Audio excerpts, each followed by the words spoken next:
Hello, everyone. I'm Adrian Alexander, Caribbean Regional Coordinator for Free the Slaves, and your moderator for this evening's webinar of Hope, a Harambee call to end human trafficking in the Caribbean. This is World Social Work Month. World Social Work Day was celebrated on the third Tuesday of March. That was the 17th of March this year. And this year's theme was Co-Building Hope and Harmony, a Harambee call to unite a divided society. Through the work that Free the Slaves has been doing with social work associations in the region, we are collaborating with them and our colleagues at CARICOM IMPACS to present this webinar to you, where we're examining how can social workers, together with other frontline workers, assist in addressing human trafficking in our region. We have a packed agenda for you, as you would see, and we will start with the social workers' prayer. This will be done by Mrs. Sharon Rose Gittins, Vice President of the Barbados Association of Professional Social Workers. Over to you, Sharon. Good night to all, and thank you, Adrian Alexander. This particular prayer, I know that everyone here may not be a social worker, but should know a social worker. So this prayer goes out to all of us and also to those whom we serve. So at this time, I'd like us to assume a position of reverence as we lift this prayer, ably written over the years by Errol Sebastian Bolden. And it goes like this. Lord, I'm sorry, I'm not sure if anyone else is not seeing you on screen. Apologies. Yes, there we go. So let's take a moment, just settle. I know persons are joining, and let's continue with the word of prayer.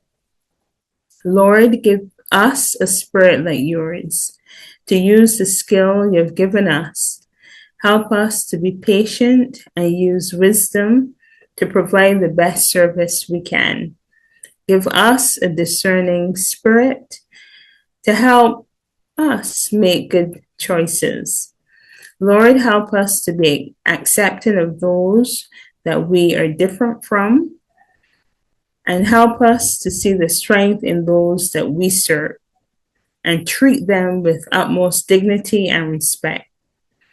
Help us, Lord, to see the uniqueness of all individuals and his or her right to self-determination. Help us to see the blessing in being kind to those in need, and help us to be like you, the ultimate social worker. And tonight, Lord, I ask you to bless this webinar as we present the Harambee spirit, which shows that it's not just about me, and it's not just about the other person working independently, but it is us working collaboratively, and we leave no one behind. So as we explore tonight's session with ably experts in their particular field, as the panelists share, we want to extend our love to them, and we also want to extend our love to their families. It is a night, Lord, that we will share, and I'm sure it's the night that we will gain greater knowledge on what it is and how we can tie the Harambee spirit to human trafficking. Guide our moderator, and we thank you, Heavenly Father, for him and his vision as we progress through the night with no technical issues, Lord. This I pray in Christ Jesus' name. Amen.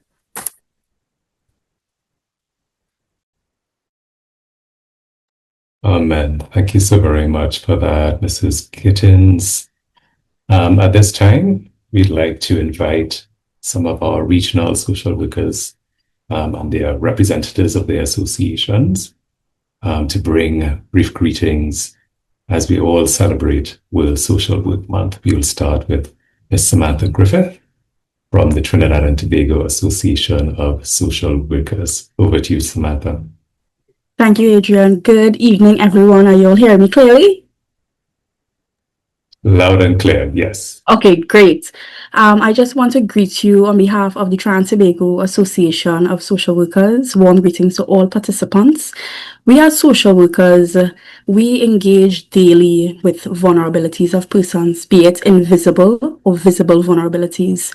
We know that human trafficking is an invisible type of crime where persons may be looking normal, seeming normal, but they are being trafficked and they are going through in terms of if it's sexual exploitation, etc. We work in these spaces, be it education, healthcare systems, the schools, the communities, and we see daily in terms of these types of persons walking among us as though it's normal. We as social workers have the tools and the skills to probe, to investigate, to do psychosocial assessments, and to collaborate with other agencies and network and advocate on behalf of particular reforms with law, as well as policies that interface with in terms of systems at the micro, meso, and macro level. However, it takes more than, of course, we know that individual, community, grassroots, sector-based intervention. We need in terms of at the heart of that macro level, particular policies and as well as legislation that hits at the heart of human trafficking and benefits or rebounds on the victims of human trafficking and their families. I want to just say that as social workers, we are the heart of that in terms of call, that clarion call to push forward that advocacy to assist those that are most vulnerable, as I said, those unseen and seen victims. Together, we can strengthen not only prevention, but enhance protection and ensure that those affected are supported with dignity, care, and of course, justice. So I hope in terms of tonight, you taking the information and we can all go back regionally to see how best in terms of our social work advocacy, how we can better push those in terms of micro, meso, and macro changes at the heart of human trafficking. Thank you. Thank you so very kindly, Samantha. Next, we'll have Mrs. Anita Welch-Gittins, the president of the Barbados Association of Professional Social Workers. Anita? Good evening to everyone. Good evening, colleagues.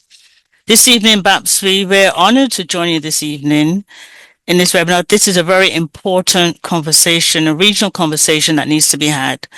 As we all know, human trafficking remains one of the most urgent rights challenging facing our region. As social workers, we stand at the front line, advocating, protecting, and restoring dignity to those who are the most vulnerable. And together, our united voice and shared expertise are actually essential so that we can strengthen prevention, we can improve responses, and also support survivors across the Caribbean communities. So as we look forward to a continued collaboration, because this is a great collaboration, as we work together, we need to safeguard our region's most vulnerable. We want to advance justice and protection, not only in our own areas, but across the Caribbean. So I'm looking forward to working together. I'm looking forward to each person's information on what they're sharing. And thank you for having us and looking forward to a great evening. Thank you. Thank you very much, Anita.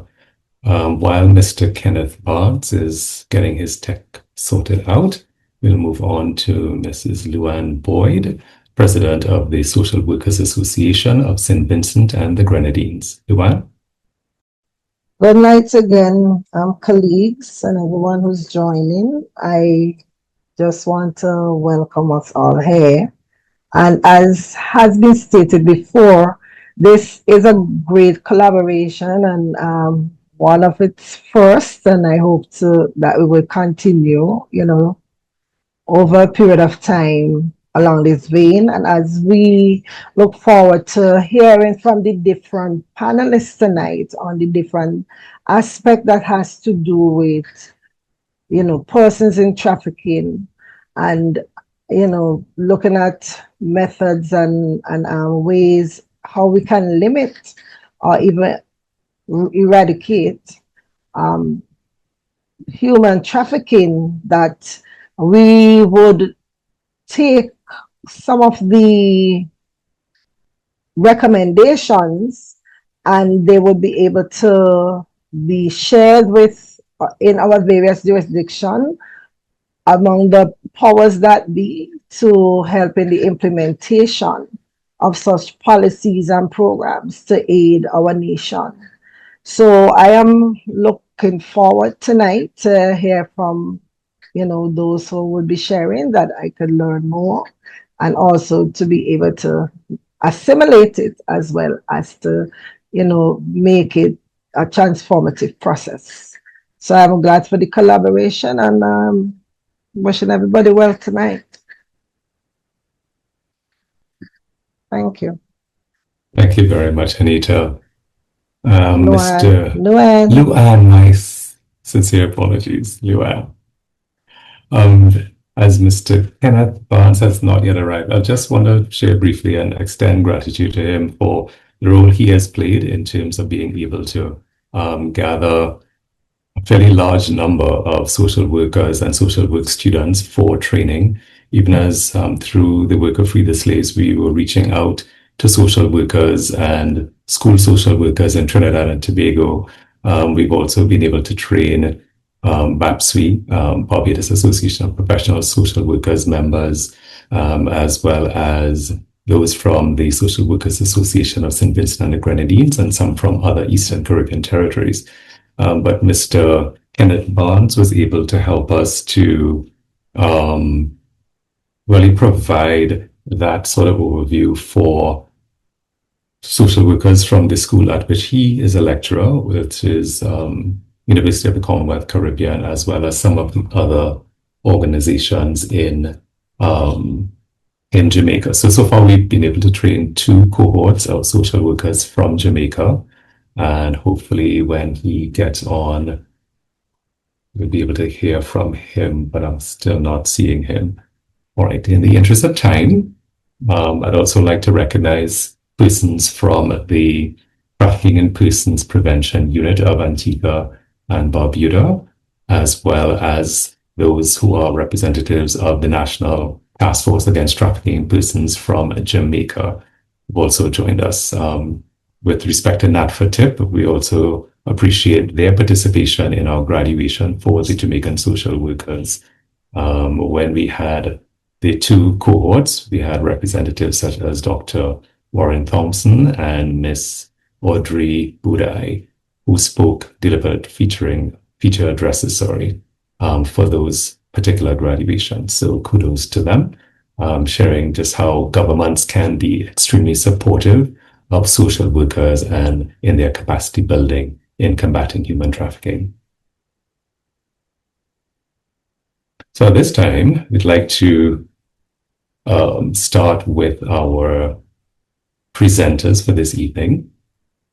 Ms. Joycelyn Hughes from CARICOM IMPACS. She's a border security specialist at the Caribbean Community Implementation Agency for Crime and Security, and she leads the regional initiatives on migration governance, border security, and the prevention of transnational organized crime. She contributed to the 2019 CARIFORUM Trafficking in Persons report, led the development of the CARICOM Guidance Document for Trafficking in Persons in 2023, and is on the team which coordinated Operation CARICICA, multi-agency initiative focused on the identification and protection of trafficking in persons victims and the disruption of trafficking networks. She also serves as a regional trainer on trafficking in persons and related victim-centered approaches. You'll also hear from Portia Haywood Cottle. She's Vice President of the Social Workers Association of St. Vincent and the Grenadines. She holds a Master's in Social Work with clinical practice focus from Jamaica Theological Seminary, and also completed specialized training in gender and development from UBK campus. She's had over a decade of experience as a social worker in schools, communities, and within the court system, and now serves as a caseworker in the Child Development Division of the Ministry of the Family. She currently holds the position of Vice President of the association, as I mentioned, but she also volunteers with Red Root SVG and Healing Together SVG. Our final panelist would be Roxanne Sanderson from BAPSWE. She's a graduate of the University of the West Indies Mona campus and Cape Hill campus. She holds a Master's in Social Work Administration and Management, as well as a BSc in Social Work. She's been employed with the Child Care Board for over 20 years and is currently the Senior Child Care Officer for the Adoption and Foster Care Program. She's a member of BAPSWE as well as the International Federation of Social Workers. With that, we hand over to Ms. Joycelyn Hughes to kick off our discussions. Thank you so much for that, Adrian. Good evening, distinguished colleagues. I am hoping that you could hear me clearly. Adrian? Yes. Okay, thanks. All right, and fellow social workers, law enforcement partners that are online also, and also friends. It's a real honor to join you for this webinar of hope as we mark, World Social Work Day, and you did say that was on the 17th, which was my birthday. That was last week.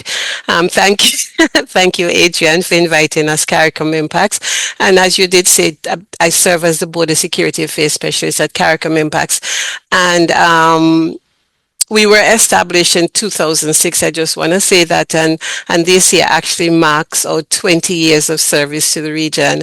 And we do serve 21 countries, which are 15 member states and also 6 associate states. I would share my screen now.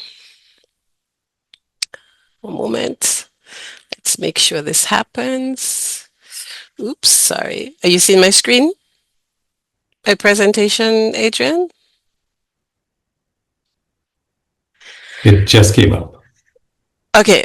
All right. So today, as Adrian said, we gather under the banner of Harambee, a Swahili word meaning let us all pull it together. And this spirit of collective action is exactly what we need to combat human trafficking in our Caribbean region. Harambee, there is something deeply fitting about that phrase, because human trafficking is not a problem that one agency or any one profession or any one country can solve alone. In the Caribbean, our islands are bound together by sea, by migration, by trade, by family ties, and unfortunately, we do share the same vulnerabilities also. And what happens in one territory often touches or echoes in another country. And when we widen the lens beyond our region, we see that this is not only a Caribbean issue. Human trafficking is a global crime. It hides in homes, in workplaces, in movements across borders, in tourism industry, which we depend a lot on, and increasingly in digital spaces as well. So while our focus today is actually the Caribbean, our work is part of a much wider global struggle. So from the very beginning, I want to make one point clear, actually. Social workers are not standing at the edge of the anti-trafficking response. They belong at the center of it. Law enforcement may open the cases, but social workers often open the path to trust, dignity, healing, and prevention. This is why this discussion matters this evening, and that is why social workers' role must be recognized, must be strengthened, and also sustained. And after that, I'll now start my presentation. So that brings me now to the challenge before us. Human trafficking is not an abstract issue. It is not something happening somewhere else, as some of us think, or to somebody else. It is happening across our region, often quietly, often invisibly, and often in places that look ordinary from the outside. Human trafficking is often described as a hidden crime. In the Caribbean, trafficking may be hidden in private homes through domestic servitudes. It may appear in small businesses through labor exploitation. It may be found in entertainment spaces through sexual exploitation, or on farms and fishing vessels through forced labor, and along migration routes through deception, coercion, and abuse of vulnerability. It is hidden not because it is rare, but because it is designed actually to stay out of sight.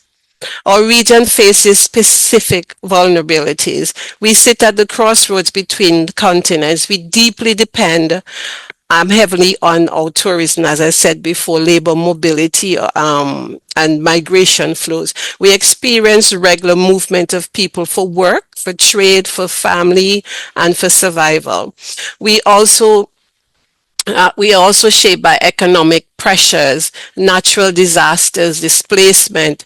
Irregular, remember those disasters like Irma and Maria and so forth. Irregular migration even, and uneven access to social protection.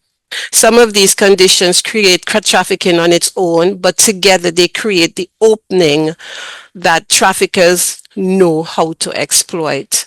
And when we look globally, the picture becomes even clearer. Human trafficking is evolving. It is becoming more organized, more adaptive, and in some cases, more difficult to detect.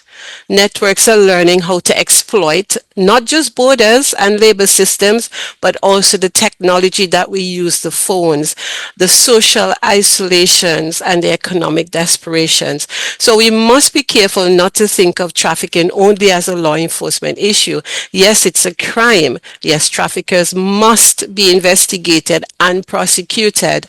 But once an operation ends and once a victim is removed from an exploitative situation, the real human work begins. So we say, what happens next? There's a trauma, there's a fear, there may be shame, confusion, immigration concerns, housing needs, health concerns, family separation, and a deep uncertainty about what comes after the rescue.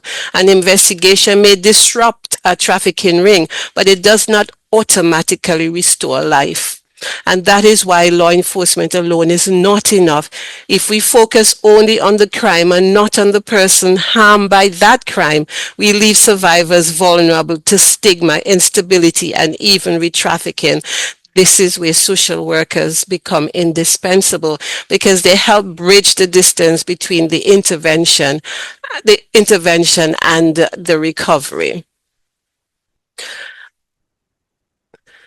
So this is why the response to trafficking must always be multi-agency approach. When we look at this slide, the most important word is not police, immigration, health, NGOs, or social service. The most important word, and it's at the center, the most important one is the survivor.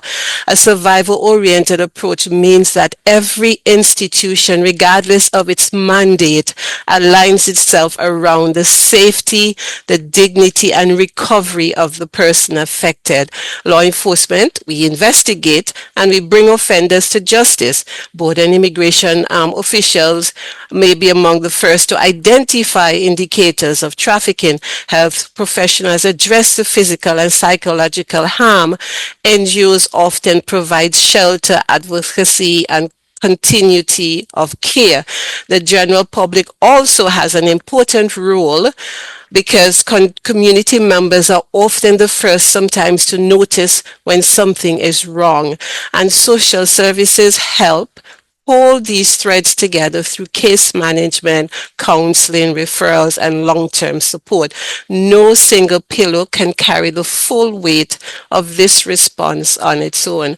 When agencies work in silos, survivors fall through the cracks. One agency may identify a case, but another agency may not be ready to provide the shelter. A child may be rescued, but no one may be prepared for the family tracing or psychosocial support. A migrant may be identified as vulnerable but not properly referred for protection. So this is not just theory. In the Caribbean regional forums, we've had regional forums moving in exactly in this direction. At the 2024 TIPCOM forum, where 14 CARICOM member states came together around trauma-informed, victim-centered screening and stronger interinstitutional collaboration. CARICOM IMPACS and UNODC hosted this forum, helping to advance the shared practice, and social workers were a part of that discussion. So when the system works together, the survivor has a real chance not just to be rescued, but to recover. That is the strength of the multi-agency model. It moves us from fragmented response to shared responsibility. Adrian, tell me when I'm going over my time. Within that multi-agency response that I just spoke about, social workers also hold a particularly important place. I often describe social workers as the bridge that between the justice and the healing. They stand where institutions meet human pain, and they help turn intervention into recovery. So first, there's the identification. Many trafficking victims do not identify themselves as victims, at least not at first. Some are afraid of the authorities, some fear deportation, some have been coached by traffickers, some do not yet have the language to describe what has happened to them. Others may still be emotionally dependent on the person exploiting them. So this is where the social worker brings something profoundly important: trust. They are often embedded in communities, in schools, in hospitals, welfare offices, shelters, and family services. They encounter these vulnerable people because before a criminal case is ever opened. In the Caribbean, a social worker may meet a domestic worker living under abusive condition, a child moving through irregular channels, or a woman in what appears to be an abusive situation, even a migrant. And because they're trained to ask the careful questions without re-traumatizing the survivors, may disclose to the social worker what they never want to say to law enforcement. And then we could come to the support part of it, where rescue is a form moment and recovery is actually a journey. I'll repeat that. Rescue is a moment, what law enforcement does, and then recovery is a journey. So with social workers, they understand crisis intervention, trauma-informed care, family dynamics, child protection, referral systems, and reintegration. They help survivors navigate systems that can otherwise feel overwhelming. They connect individuals to services available in member states and help them move from immediate safety to longer term stability. And then we talk about the prevention part of it. Prevention is not only about noticing the warning signs early, though that is essential, very essential.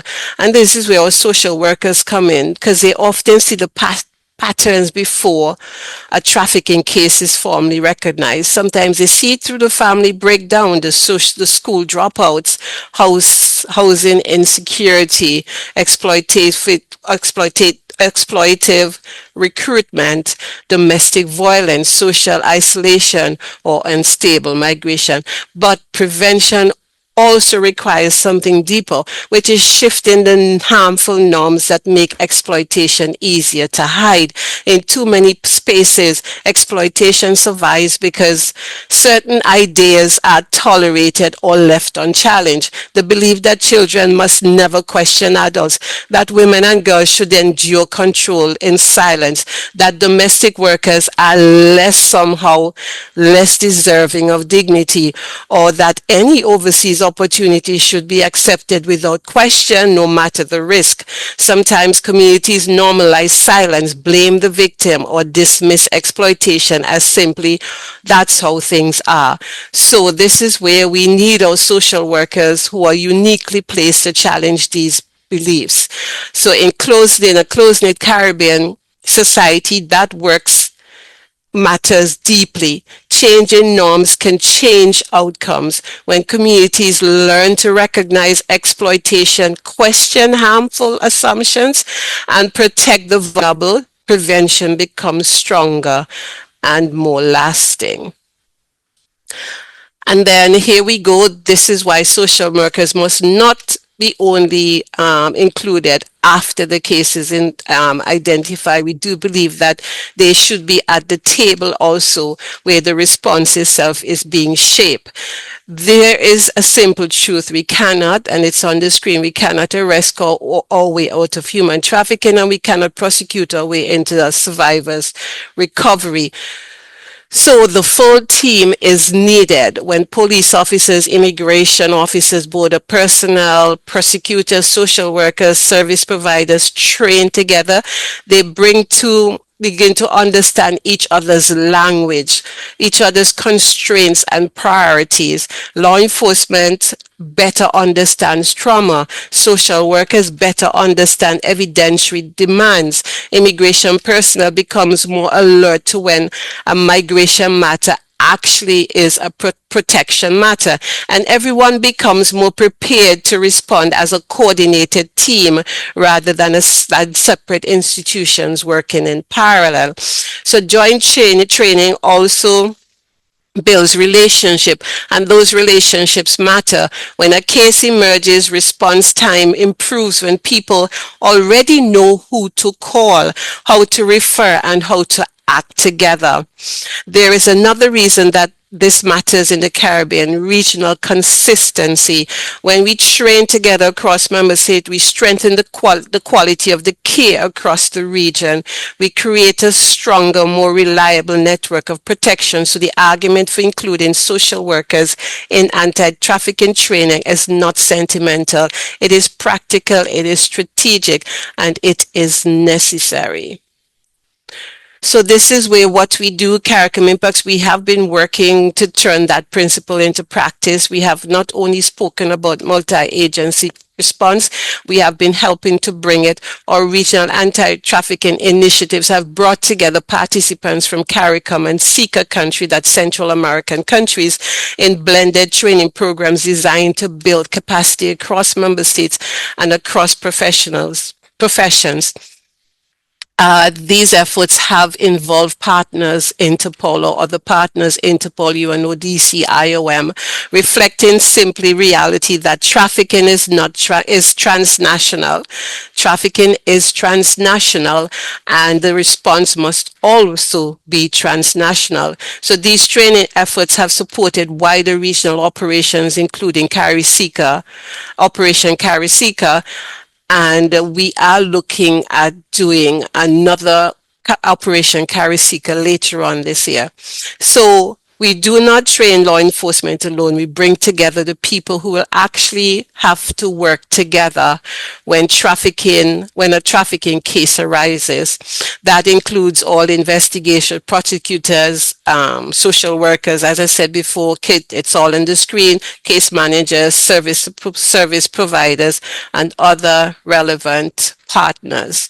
Our region has its own pattern of vulnerability. We must understand traffic as it appears in the domestic work, in the fishing industry, in the tourism-linked spaces, and in the migration patterns, which goes beyond the CARICOM. So this is where what we do actually, and this is where the Caribbean and global perspective meet with all our international partners, and also not forgetting you, Adrian, also we had the conference last year. We partnered and had that conference last year. So we do learn from ourselves, our brothers across the regions, and also the wider world. So. All right, and then this is what, 2 more minutes, thank you, I'll wrap up now. And this is where we bring everything together, Harambee. We all put it together. So it's more, the phase is more than a theme for today. It is a method, it's a call to action. It is actually exactly the kind of collective spirit that issues demand. Traffickers already work together. So they coordinate across borders, across sectors, and across digital platforms. They adapt quickly. They exploit the gaps between institutions. So our response cannot remain fragmented while these become more sophisticated. So that means each of us have a role to play. So to social workers, I would say this: your voice belongs in this space. Your work is not secondary to justice. It is part of justice. In some member states, social workers are still not being fully represented in these anti-trafficking structures. So where that is the case, let us continue to advocate for inclusion, not for the sake of symbolism, but because the work demands it. So in closing, I could say now that together we can end human trafficking. That is not an empty slogan. It is not a denial of how difficult this work is. It is a statement of resolve. It reminds us that no region is powerless when it chooses cooperation over isolation, courage over silence, and protection over indifference. The work is ongoing, the partnerships are growing, the regional architecture is being strengthened, and every time we bring law enforcement and border officials together, social workers, service providers, and all the community into closer coordination, we move the region one step from exploitation and one step closer to protection. So I just want to say thanks to all the social workers across the region, and thank you for pulling this together also, Adrian, Harambee, in the shared effort to end human trafficking in our Caribbean region. Thank you, Adrian. Thank you, Joyce, and beautifully done as always. Thank you so very kindly. And really showing how important it is that we cease to work in silos. As Joycelyn mentioned, traffickers collaborate. They collaborate all the time. And therefore, our approach must be one that is collaborative, one that is strategic, and one that understands that each person has a role so that no one will be left behind. So thanks so much, Joycelyn. Her presentation was titled Strengthening Multi-Agency Collaboration with Social Workers at the Frontline. Next, we have Ms. Portia Cottle, Vice President of the Social Workers Association of St. Vincent and the Grenadines, will be sharing with us on household insecurity and the vulnerability of boys to exploitation and trafficking, an ecological and Harambee perspective. Over to you, Portia. Yeah, All let me right. just share a background screen for Portia. And thank you very much, Joycelyn, for that presentation. I really enjoyed it. All right, so good evening, everyone, again, and thank you to the organizers for the opportunity to be a part of this important conversation. It is an honor for me to be here tonight. So tonight, as Adrian indicated, I will be speaking on household insecurity and the vulnerability of boys to exploitation and trafficking from an ecological and Harambee perspective. This presentation is grounded both in lived experiences from a practical and theoretical perspective, from practice and theory. And as I mentioned before, I'll be using the ecological system theory and the Harambee perspective to guide the discussion. Now, as a social worker, it only feels right to use an ecological lens because it helps us to see that a child's life is never shaped by one factor alone. So before we talk about the solutions, let us first name the problem clearly. Because when we name a problem, well, we respond to it better. So what do I mean by household insecurity? Household insecurity refers to instability within the home that affects a child's safety, development, and well-being. This can include poverty, neglect, violence, poor supervision, emotional disconnection, inconsistency, and a lack of support. When the household is unstable, it weakens the child's first line of protection. And all of these household insecurities can fall under the broad umbrella of ACEs, adverse childhood experiences. And what research is showing is that when children experience ACEs, often they carry emotional wounds that can increase their vulnerability to exploitation. Now, let us bring the issue closer to home because this is not just a global problem. It is also showing up in the lives of children and young people here in the region and in SVG, St. Vincent and the Grenadines. We are seeing children becoming more vulnerable to exploitation. They are more involved in gangs, truancy, delinquency, school disruption, and other risky behaviors. In SVG, a 2023 survey among secondary school students showed that 3.74 self-reported as gang members, 4.72 met the Eurogang definition of a gang, and 1.54 identified as former gang members. So at this point, some may be asking, why boys? Why am I placing my focus here tonight? Well, of the data previously mentioned, over 60% were boys. 58 self-reported as gang members, while 62 met the Eurogang definition of gangs. Boys are often missed because their distress is interpreted as delinquency, aggression, defiance, or bad behavior, rather than vulnerability. Instead of being seen as children in need of protection, they are often labeled as perpetrators. We are also seeing boys who are unable to focus in school, who struggle academically, and who may be functionally literate or illiterate. Now, according to the Minister of Education earlier this month, he was quoting from the Education Digest of 2025, and he mentioned that secondary school dropout rates is low in SVG. However, 60% of that rate that he was referring to are males, while 45% males pass five or more CXC subjects, while 34.66 go on to community college. Now, these issues are often discussed only as discipline problems, but they may also be warning signs of deeper vulnerability.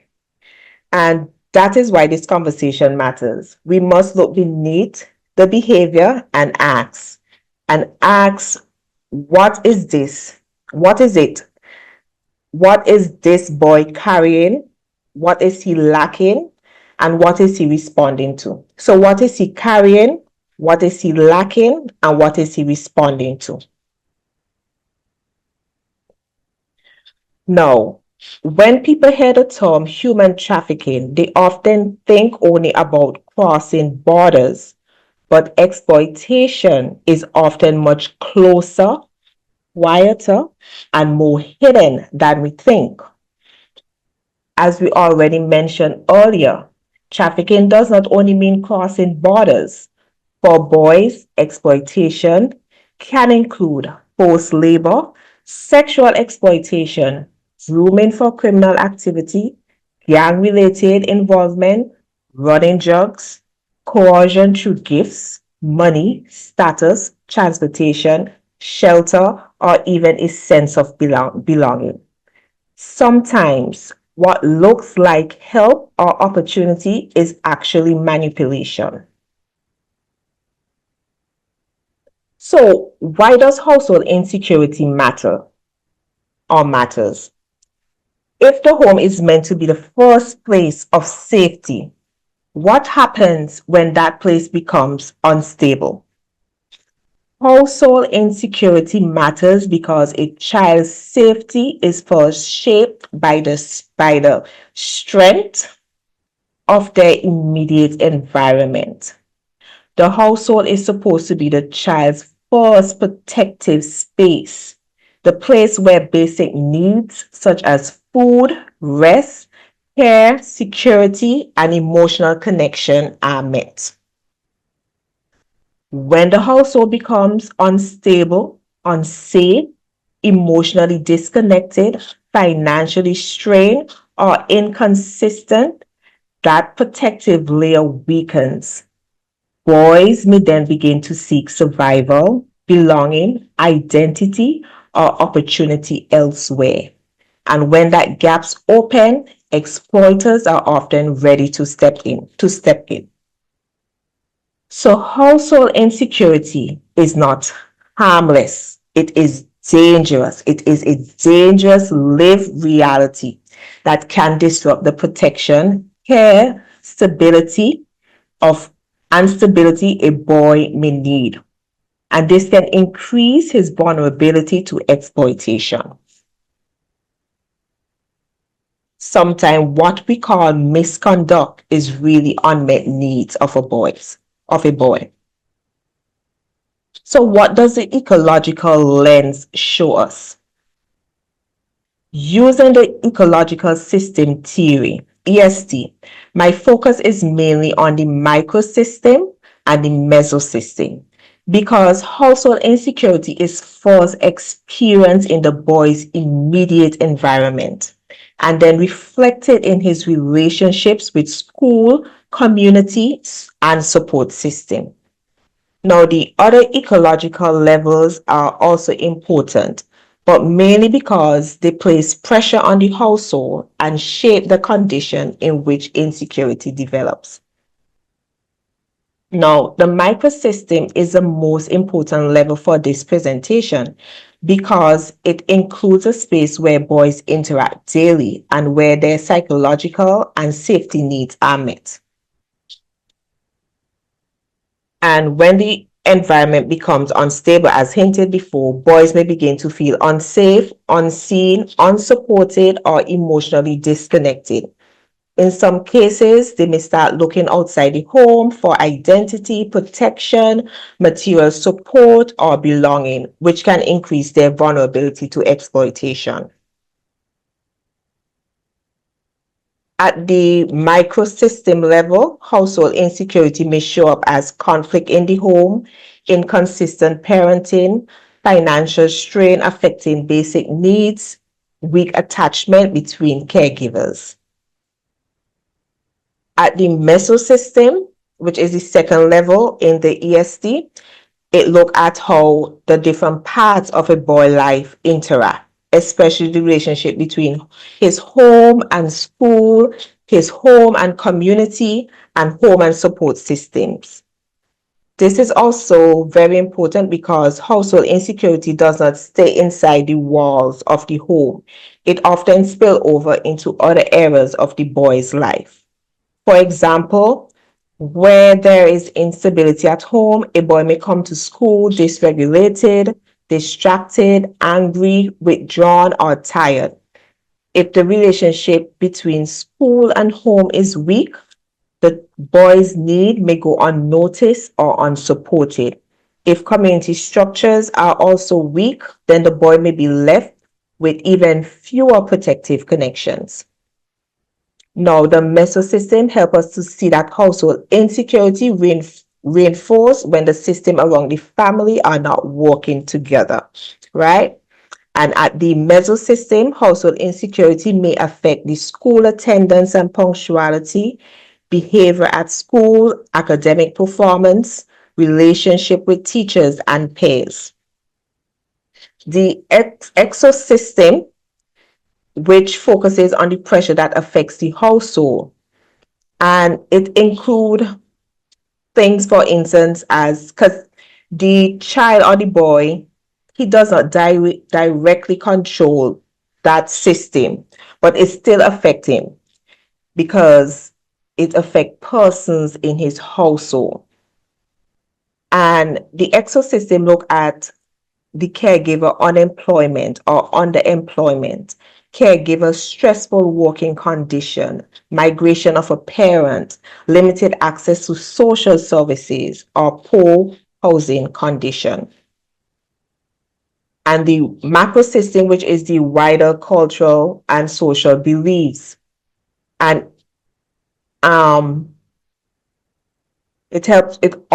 macro system also helps to shape how the boy, how he's being treated, how caregivers respond, and whether communities take boys' vulnerability seriously. Now, in this way, the macro system can influence what becomes normalized within the household, and it may include harmful gender norms about boys being had or not needing help, normalization of violence, stigma around vulnerability and emotional expression, social silence around male exploitation. And lastly, the chrono system. And this shows the impact throughout the child's lifetime are the experiences. The chrono system helps us understand how experiences over time shape vulnerability. This matters because household insecurity is often not a one-time event. For many boys, it is a repeated lived experience. Over time, this can affect trust, coping, emotional regulation, identity, and decision making. And it includes things such as prolonged poverty, repeated family conflict, separation from caregivers, and cumulative childhood adversity. Now, the ecological lens, as I hinted before, shows us that boys do not become vulnerable in isolation. Their vulnerability is shaped by system around them. Now, if the ecological lens help us understand the problem, then Harambee show us or tell us how we must respond together. Now, Harambee calls for collective responsibility. Boys cannot be protected by family alone or families alone, schools alone, social workers alone, or police alone. The response must be shared. Households must be strengthened, and they can be strengthened by encouraging open communication within the family, shared responsibility in the homes, teaching boys responsibility and life skills, spending quality time together, building stronger family bonds through simple activities, teaching financial stewardship, and providing consistency because children strive with consistency. The school also must be engaged, and they can be engaged by strengthening early childhood education, supporting early literacy development, improving family engagement and PTA collaboration, addressing conflict through dialogue, accountability, and restorative practices, providing extracurricular mentorship and classes. The communities must mentor by creating community-led programs, building sports and discussion spaces, establishing ongoing mentorship groups within communities, and moving beyond one-time events and creating sustained support systems. Social workers must coordinate. Social workers help to teach, we advocate, we assess risks, we coordinate services and connect systems. We are often the bridge, the group, and the link among the services, the system, and people. The private sector must support. The private sector can help fund community organizations, CSOs, NGOs, so they can sustain meaningful programs for boys and families. The church can support by coming along members, specifically parents, with discipling their children. The state must protect, the state must ensure safe referral pathways, provide opportunities and training for individuals, victims, and families, and strengthen laws and systems to hold perpetrators accountable. The region must collaborate. This issue is bigger than any one community or country. Regional partnership matters. So when we bring all of this together, what I'm really saying, protecting boys from exploitation and trafficking means that we must learn to view them not only as troublemakers or perpetrators, but also as children who may be vulnerable, harmed, and in need of protection, children who are victims. Their vulnerability is not an individual failure. It is not the result of household, school, community, and systematic gaps. It is not an individual failure. If we are serious about prevention, then we must respond as a shared responsibility. And this is the call to the ecological perspective, and this is the call of the Harambee. Thank you very much.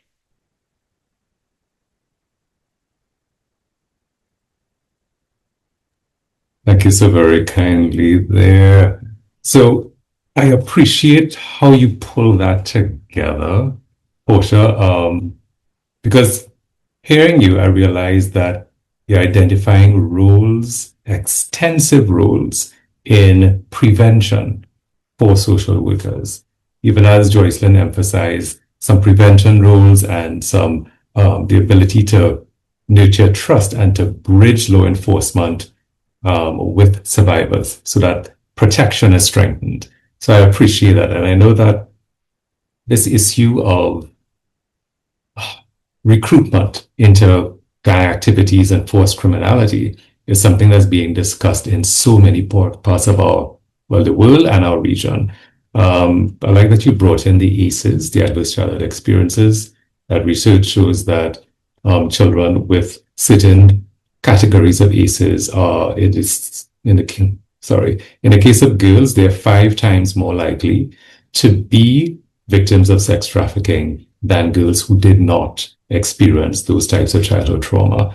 And in the case of boys, some research says that they're 8 times more likely to become victims of sex trafficking if they experience certain types of trauma. So I love how you brought that together. So it shows then that in the home in particular, as well as the other stakeholders that you mentioned, we have a responsibility to ensure that we, as much as possible, prevent some of these conditions and these adverse experiences that can produce greater vulnerability in our children and youth. So thank you so very much for sharing that. Yeah. So next up, we have Roxanne Sanderson. Roxanne?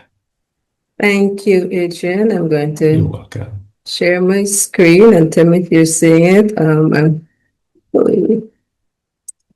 Hope I don't have the same issues as before. You can see it, and this is okay? It is, yes, but This we are is it. seeing your Okay, notes and everything. I think I'm so sharing the wrong screen there. Let me just see. Stop. Alrighty. Let's try this one. We had it. This is better. nope, same thing. Okay, let me see the other one. Okie dokes.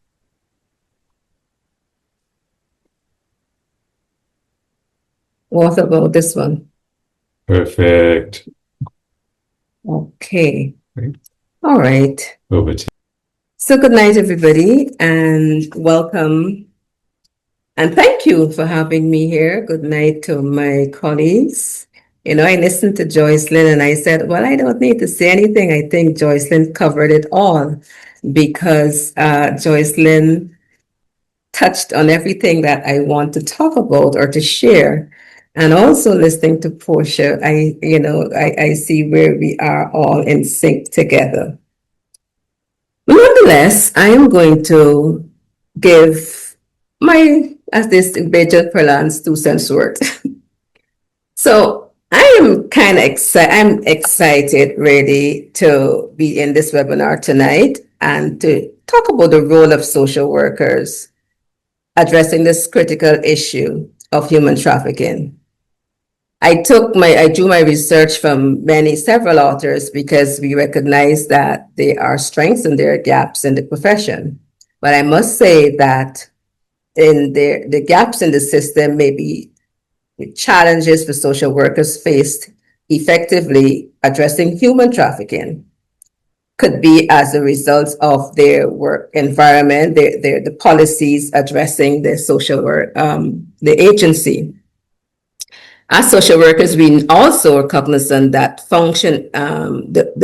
functioning of the ethics within the profession, as well as the context of the agency in which we work. Nonetheless, my focus here is to bring awareness or remind my colleagues of how the principles and the codes of ethics of social work allow us to address this topic during our intervention process. Just find the next slide.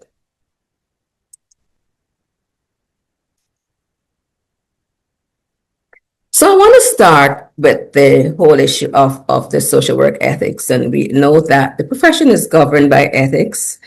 And according to the IFSW, we know that social work is a practice-based profession and it's an academic discipline. So, and it promotes the development of persons, the social cohesion. It promotes change. It promotes empowering and the empowerment of persons and the liberation. We also know that social work underpins by social work theories and draws from many disciplines to engage persons and structures and systems to address challenges and enhance well-being. However, the core mandate of social work is based on the premise that social work intervention takes place when the current situation, be it at the level of the individual or the community or a small group, is deemed it to be in need of challenge or development. So it is based on a holistic and biopsychosocial, spiritual assessment and intervention that transcends both the micro, the macro, and the meso level. The micro and the meso level and the macro level divides. And it incorporates a multi-system level and intersectorial and interprofessional collaboration aimed at sustaining sustainable development. And I heard that clearly came out when Joycelyn was sharing about how we don't work in silos. So, one second. I need to get out of this. All right, there we go. There we go. All right. So to help us to understand also the fundamental human rights of social work, that's also part of our code of ethics, and to help us to mitigate the risk. So as social workers, we know that these values, such as the dignity of the person, the social justice and the equality, are profoundly aligned with human rights principles and shape the professional ethical framework. Every person has the right to be treated with respect and to live a life free from discrimination and injustice. So when we talk about rights, we also remember that in the Caribbean Constitution, our citizens' rights are enshrined within our Constitution. So it's not anything new. We are only applying what is in our Constitution, right? Caribbean governments also have signed on to several conventions and which speaks to human rights. So therefore, in keeping with the Code of Ethics and with what we've signed on to, we recognize that the human rights during our intervention, decisions, anything that we do must always be informed by the human rights, or empirical evidence and legal and cultural consideration. However, according to one author who would have looked at social workers and the rights of the individual, talks about we do find challenges in addressing when it is involved in working with clients.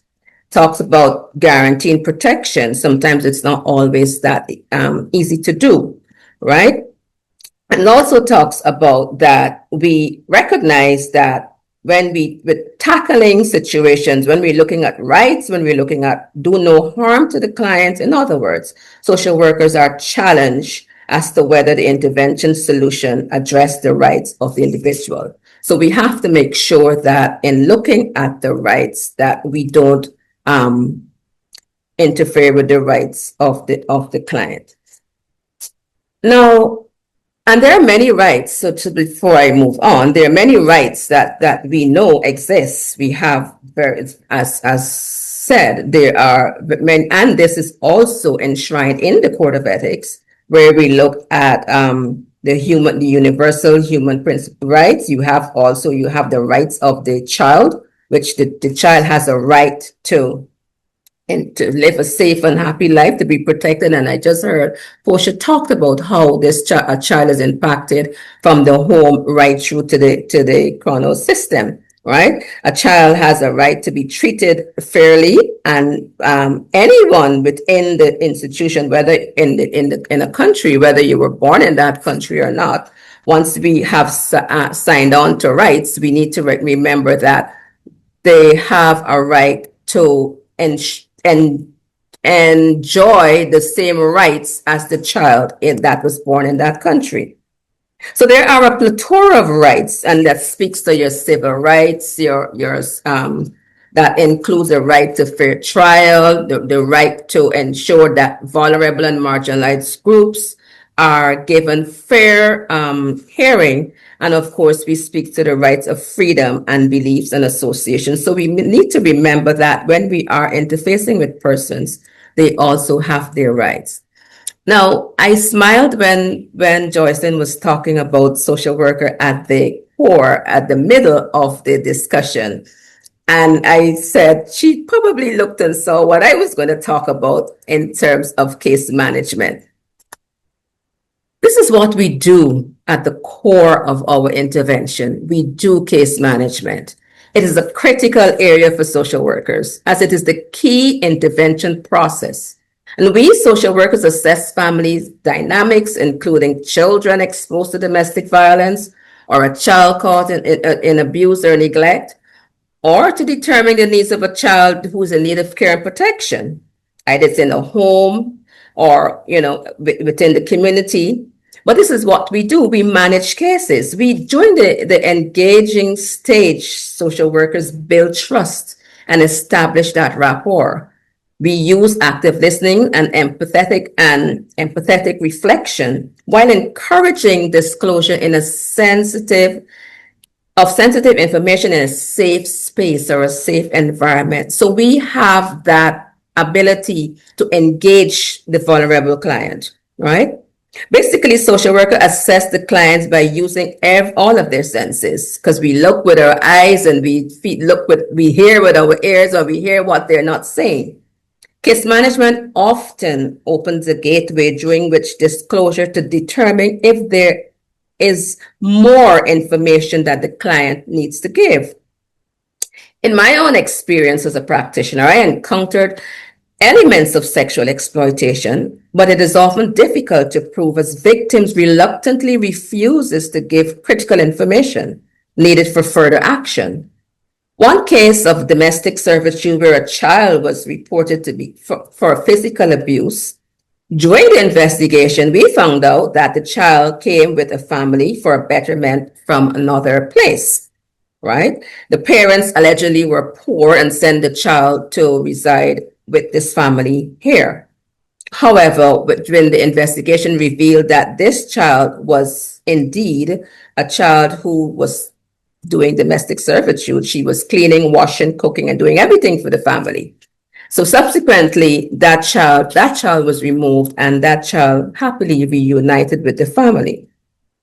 We have to be aware, though, of the rights and the risks the risk posed by tactics of traffickers. We recognize that more than often, persons are caught in the web of exploitation are unaware of their rights, or even if they are being victimized. Persons read, and I heard Portia talked about it, you're not aware of that you are in this situation. Persons caught up in trafficking or discrimination might not understand the local laws. They might not understand the language. They might not understand how to find their way around. Or the country they reside in, they don't know to speak the local dialect. So it puts them at greater risk. And it also helps the trafficker. Sometimes the traffickers or persons in discriminated situation are threatened by these persons, so that their families are threatened and they feel fear into going forward. In cases of underage children, it could be formed of a form of control, as they are forced to help household expenses. And we see that where children are caught in the web of trying to assist family by being out there and being sexually exploited, right? It could be a form of control to help household expenses.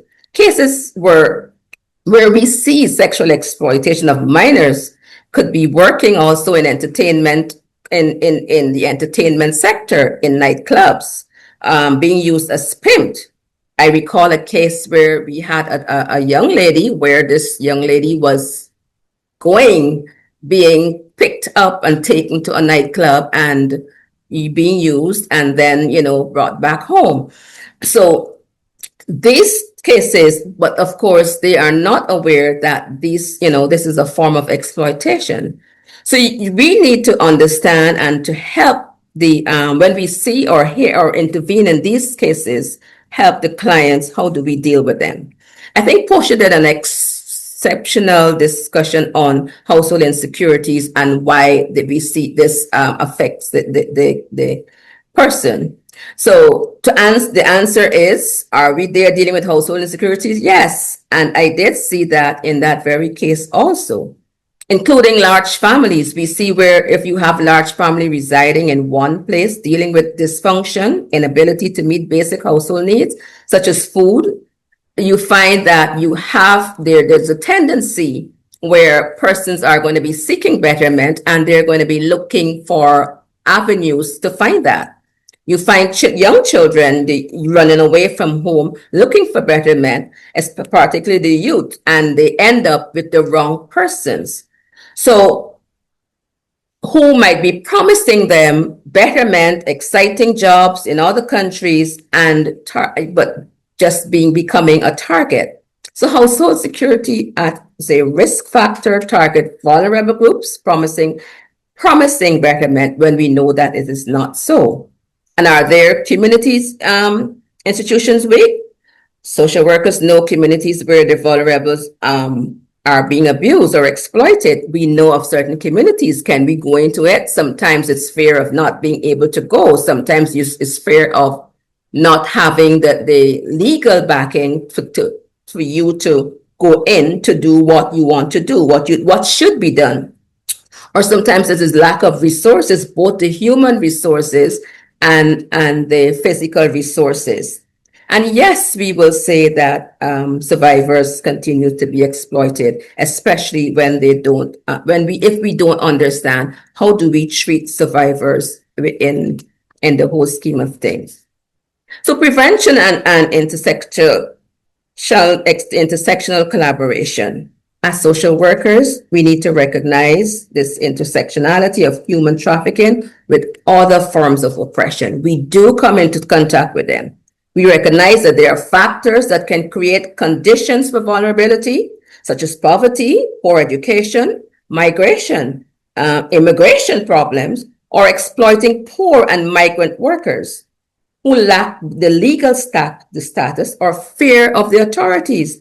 From my experience again, I came across cases where migrants who had no status fear interacting or interfacing with authorities because of the fear of being victimized, fear of being they're being coerced, or fear of being sent back to their country.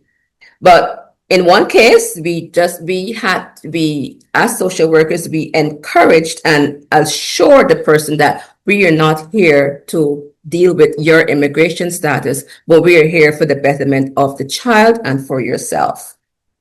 So they may be residing in a country legally. The issues of abuse came to the attention of the authority, the social worker addressed systemic inequalities through advocacy. So we have to continue to advocate for these cases.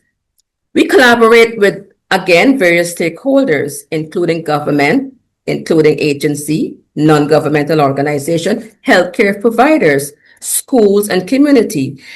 I know of cases where when the police have a case and they need a social worker to come and help with the interviewing process. So we do have to work closely with law enforcement, right?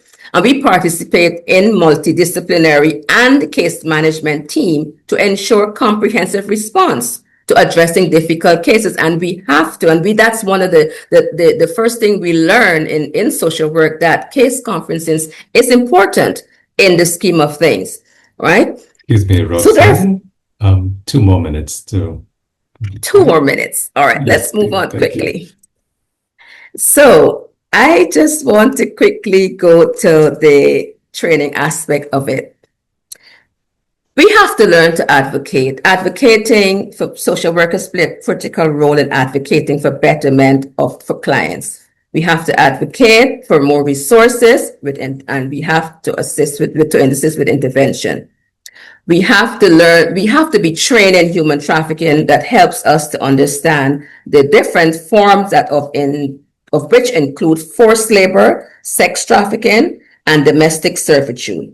We have to be able to educate the communities in terms of how what is out there, what do we see. We have to conduct research and to be able to build evidence-based programs so that we can help communities.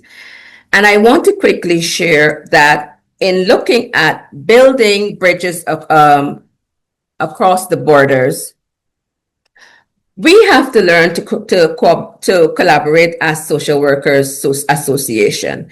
I know that the recently held the first International Caribbean Social Work Executive meeting, Britain Meet, held virtually by Jamaican Association, is just a step in the right direction. And we have to be able to meet more like on these processes or these platforms so that we share our knowledge base. We also need to have a focal point where we can pass information to each other. And one of the things I looked at and I thought was critical is possibly a committee that an oversight committee that can meet every quarterly so that they can bring together what each other is doing.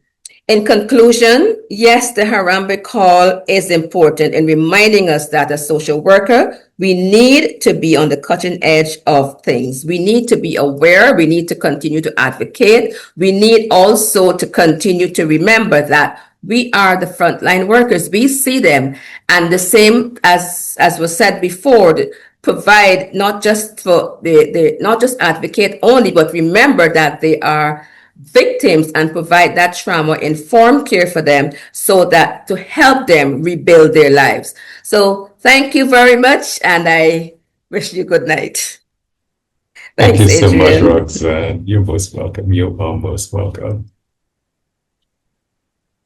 So at this point, I'd like to open up for questions. So if you do have a question that you'd like to ask, just use the raise hand function, please, or you can type your question in the chat. So if you are looking for the raise hand function, it is on my end, it's at the bottom of the screen, which is under the react button. Yeah.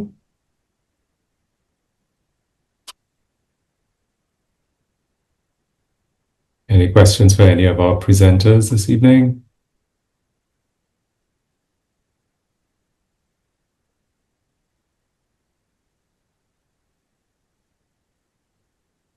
Okay, Tyler St. Catherine William. Tyler is one of our graduates from the Eastern Caribbean cohort.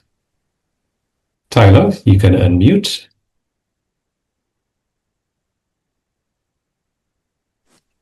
Okay, for the longest while I was trying to figure out where was the volume. How would I Yeah. Yes, you're loud and clear. How are you doing? No, I mean I wasn't seeing it initially. With regards to the beginning of the presentation, I mean I understood what was happening, I got everything. I respect the fact that it was seen from different perspectives with reference to boys as well as how everybody's affected and how everything is correlated. But I realized that the Harambee kept on being used consistently in the second presentation. I just want just a little bit of explanation on the word in itself, because I understand the context, but I realized that it was being used off and on throughout the presentation. So can she just elaborate on that a bit for me, please? Just so I better understanding. to Portia.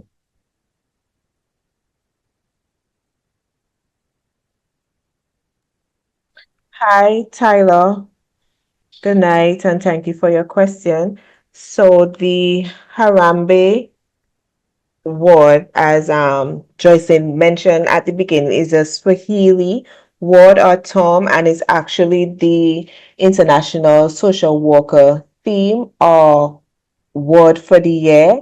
And it's basically a pulling together or collaboration of social workers or these different agencies coming together to help the client, to lift them out of whatever particular situation that they are in, or to help build the community or the nation, right? Is that clear?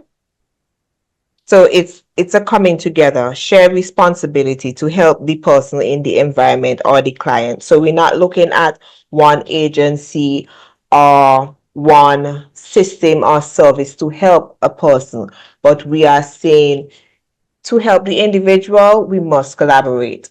The community must come on board. The school, the family must be taken into consideration.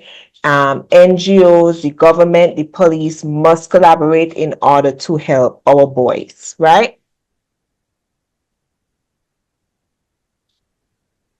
Hello, is that helpful?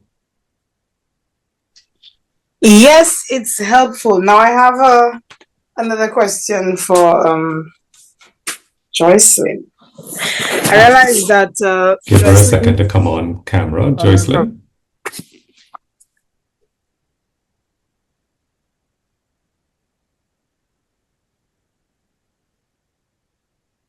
Yes. Go on, Tyler. Okay. So Joycelyn kept on going back to, well, one of the things that stuck out for me in her presentation was survivors of exploitation and how they need to be reintegrated or basically assisted in more or less finding themselves again.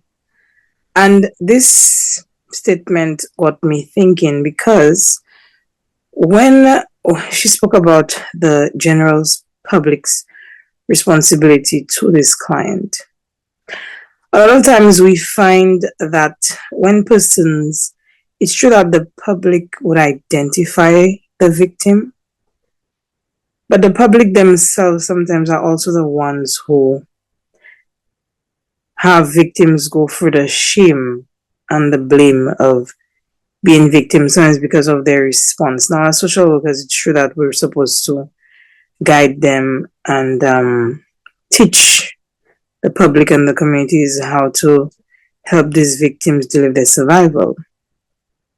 But on the other end of the spectrum, sometimes you have these victims surviving these horrible, traumatic situations, and then they have no skills. They have nothing to fall back on. Their family have rejected them. And so then it calls to mind, realistically speaking, within our Caribbean context, and I'm thinking of my St. Lucian context, we don't really have long-term housing, or even, for example, an employment program, or even a skills training. Most times to get the skills, you still need to provide some form of funding. So is there a long-term sort of stipend program in place for these victims? Really and truly, within our Caribbean context and within our government policies, a lot of these things have not yet been implemented. So I applaud us as social workers jumping onto the Harambee call and trying our best to fit within the theme of it all. And it's a lot of work.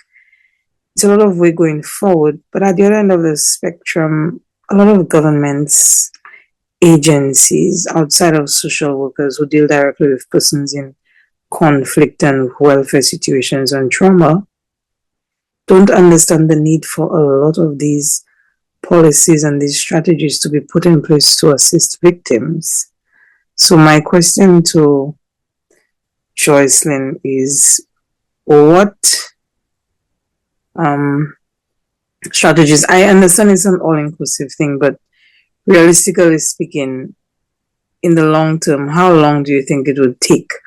What strategies can we put in place to try to have these things implemented soon so that we can actually give the assistance that's really needed now for victims? Okay, thanks, Tyler. Joycelyn? Thanks, Tyler. I mean, that is a very difficult question because it is actually up to the member states to put these things in place. You do have a legislation. I know St. Lucia has a legislation to combat human trafficking. I can't recall the year it was enacted, but I know it's there, and it also speaks to these sort of things, providing this sort of care to the victims. No, I don't think that you've ever identified a victim, but if you did, then I mean, the government would have to provide these sort of services to the victim.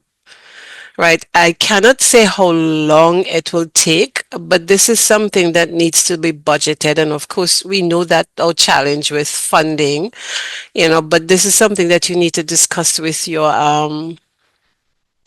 government on and do an implementation plan of action. And we could work with you also to do that. Do you have a task force? I mean, the task force, or you could look at another country. You're from St. Lucia, you could look at either Antigua or maybe even Barbados to check, and they too can assist you with, if you don't have a task force, we can assist you in building that. But these are things that need to be in place actually if and when you come across a victim. I hope that answers your question, but Yes, it does. it could be, I mean, we could have a one-on-one, we could talk to you to see how best we could work with you. That's why we're here, CARICOM IMPACS. And you spoke about the community. And this is where your awareness program has to be very strong in schools and across 2021 in schools and across your communities. You need to go out there and do awareness programs to let them know about human trafficking, what are the signs and so forth. Because I think too that some persons, our mentality, they're not being trafficked, they're here just to have sex, but you don't know, because what signs are you looking for? So I know I could go on and on, but what we could do, I mean, Adrian could connect us and we could have a discussion Sure. offline. I'd be Thank happy you. to do that. Yes. There's a question that I think, Joycelyn, you may also want to take. It's from Dr. Errol Bolden, and it speaks to the how has the recent global challenges to war, immigration policies, etc., impacted your approach to addressing human trafficking in the Caribbean? That would possibly be from a CARICOM IMPACS perspective.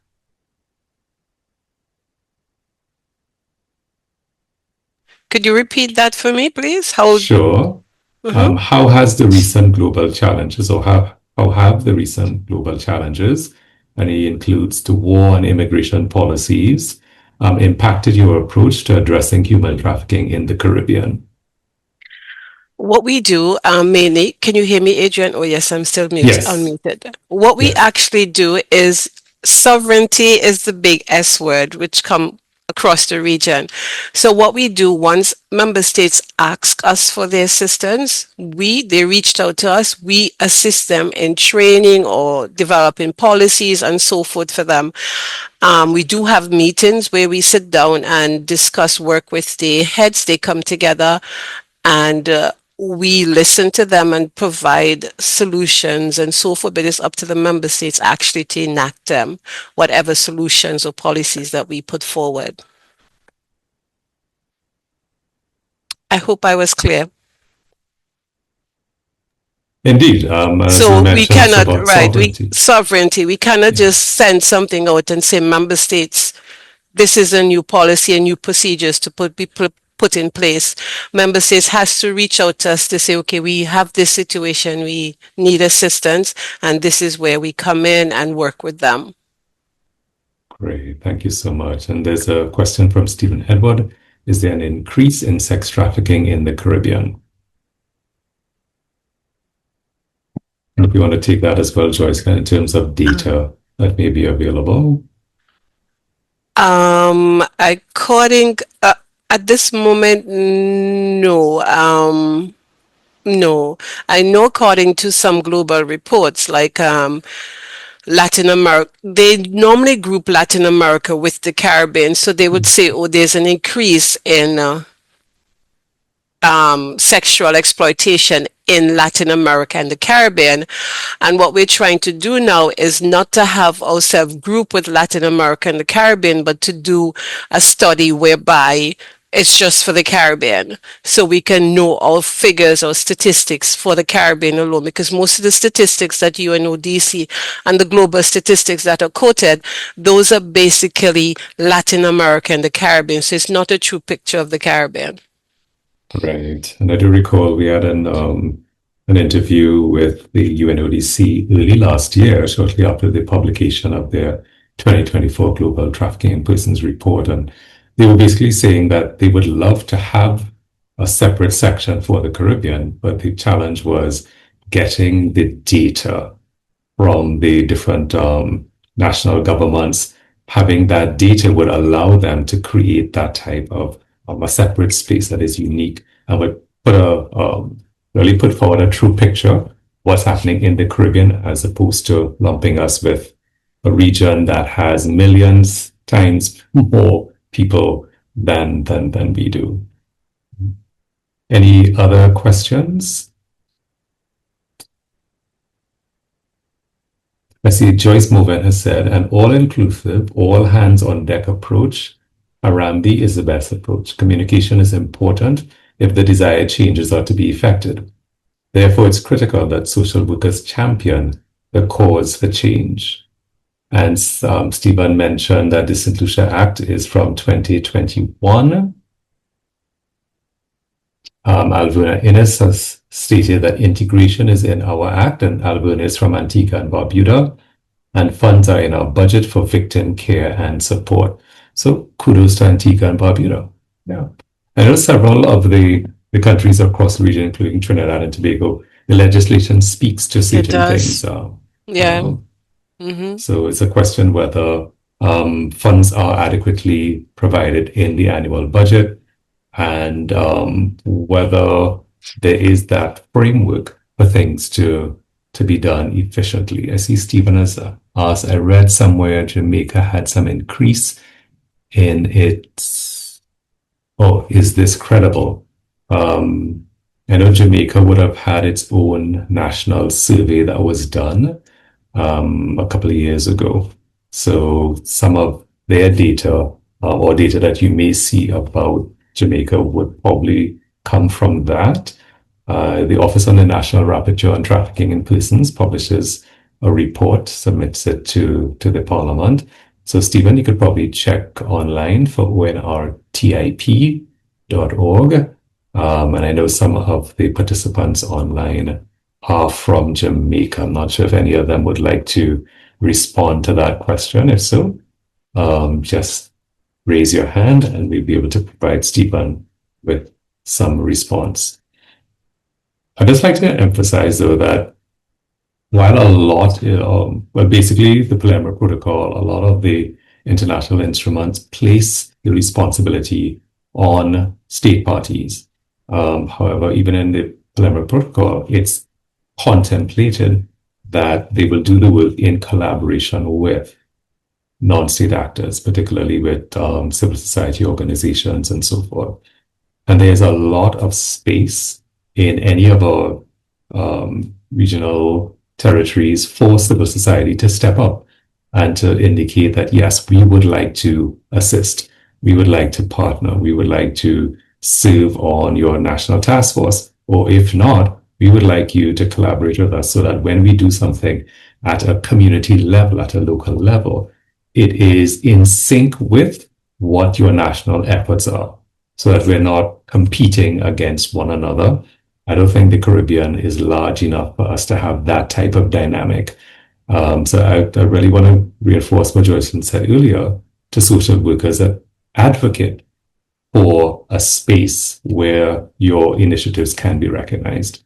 And for those who would have participated in and graduated from our Community Liberation Initiative training, that was part of what you were called upon to do.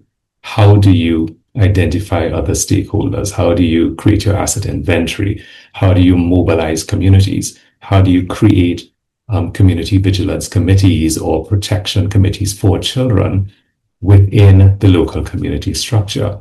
And that too can provide support to what government may be doing. Yeah. All right, so we are 5 minutes over time. So what I'd like to do is just probably not seeing any other questions.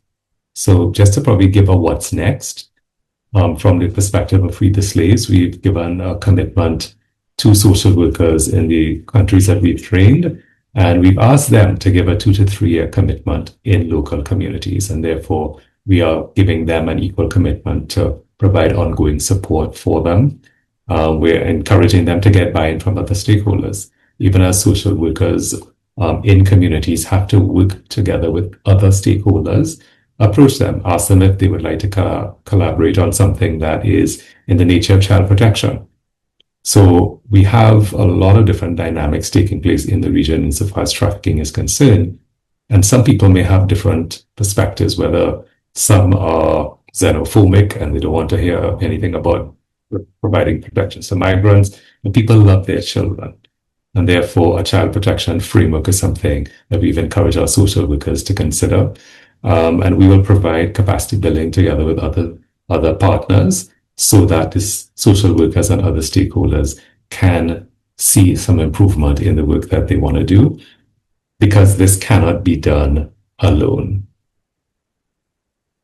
What we are sharing, of course, is that there are several modules. All of the social worker associations that we've trained so far have been trained in Module 1. So it's not just a Human Trafficking 101 where education is provided, but providing them with information and skills as to how they can mobilize their own communities to provide those structural frameworks that can build community resilience against trafficking.